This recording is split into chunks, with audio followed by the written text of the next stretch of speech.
দৰ্শকক ইতিমধ্যে স্বাগতম জনাইছো আৰু যি সময়ত দেখা গৈছে গোটেই ভাৰতবৰ্ষ লকডাউন হৈছে সেই সময়ত মানকাচৰৰ মইচালডাঙাত ইতিমধ্যে বুৱাৰী সন্ধানহীনৰ খবৰ আমাৰ হাতত আহি পৰিছে আৰু বৰ্তমান উপস্থিত আছে ৰাশিদুল ইছলাম পোনপটীয়া সম্প্ৰচাৰযোগে যাবলৈ যত্ন কৰিম যে আচলতে ৰাশিদুল ইছলাম জনাব যে সামগ্ৰিক দৃশ্য বৰ্তমান কি হৈছে এই লকডাউনৰ সময়ত আচলতে প্ৰকৃততে সন্ধানহীন হৈছে নে অপহৰণ হৈছে এই খবৰ জনাব আমাক ৰাশিদুল ইছলাম। হয় ৰাশিদুল ইছলাম, বৰ্তমানৰ সামগ্ৰিক পৰিৱেশটো দেখুৱাওক এছএম টাইমছৰ দৰ্শক কেনে ধৰণৰ পৰিৱেশ গ্ৰাস কৰিছে তাত।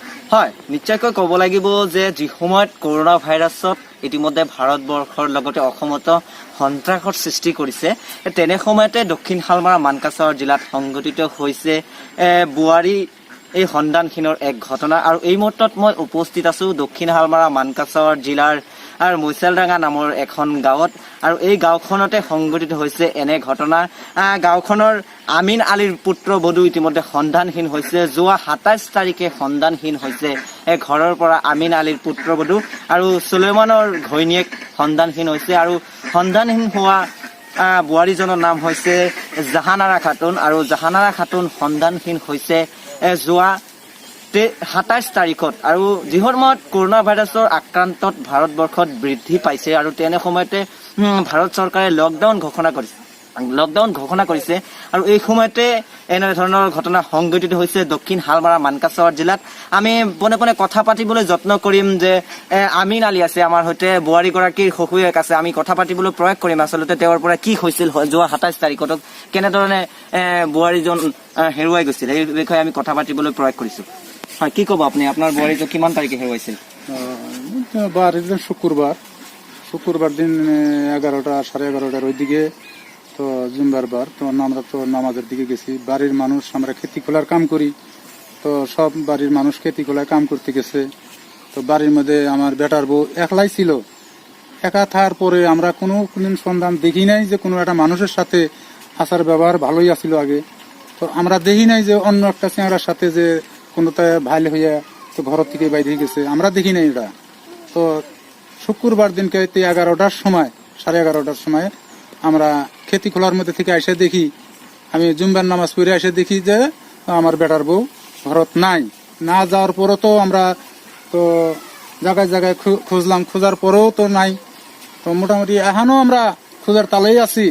তো জায়গায় জায়গায় খুব কানাইমারা, ছাটকরাই বাড়ি, তো চেঙ্গুরচর, ডিপচর, দয়ারচর, তো বহু জায়গা আমরা খুঁজে আছি, বাংটিমারি, পিপুল বাড়ি, ভুইরাঘাটা, এগুলা দিয়ে মনে করলাম যে কি জানি কোনবা তাল বেতালে মানুষটা ঘর থেকে বাইরিল, আমরা দেখলাম না। আমরা এখনো তারে খুঁজে আছি, আমরা নিঃসন্ধান আমরা পাই নাই এখনো। আচ্ছা, আপোনালোকে মানে সন্দেহজনক মানে কোনো লৰাৰ লগত কিবা সন্দেহ কৰিছে নেকি? না, আমরা কোনো দেখি নাই, আমরা কেমনে করে সন্দেহ করবো। আপোনালোকে ইতিমধ্যে মানে এজাহার দিছে নেকি আপোনালোকে? আমরা কালাপানি থানার মধ্যে আমরা তো এন্ট্রি দিছি। তো আমাদের তো বেটার বউ হারিয়ে গেছে, তো ওনারা তো ফটো নিয়ে থানায় তো মেসেজ করে তো ফটো দিয়ে মেসেজ দিছে থানায়। এতিয়ালৈকে সন্ধান পোৱা নাই? এদিন আমৰা সন্ধান না পাই। আচ্ছা, মানে আমি এটা কথা মানে প্ৰশ্ন আপোনাক সুধিম যে আপোনাৰ ল'ৰাজনৰ লগত আপোনাৰ বোৱাৰীজনৰ কিবা কাজিয়া, মানে পাৰিবাৰিক কিবা কাজিয়া আছিল নেকি?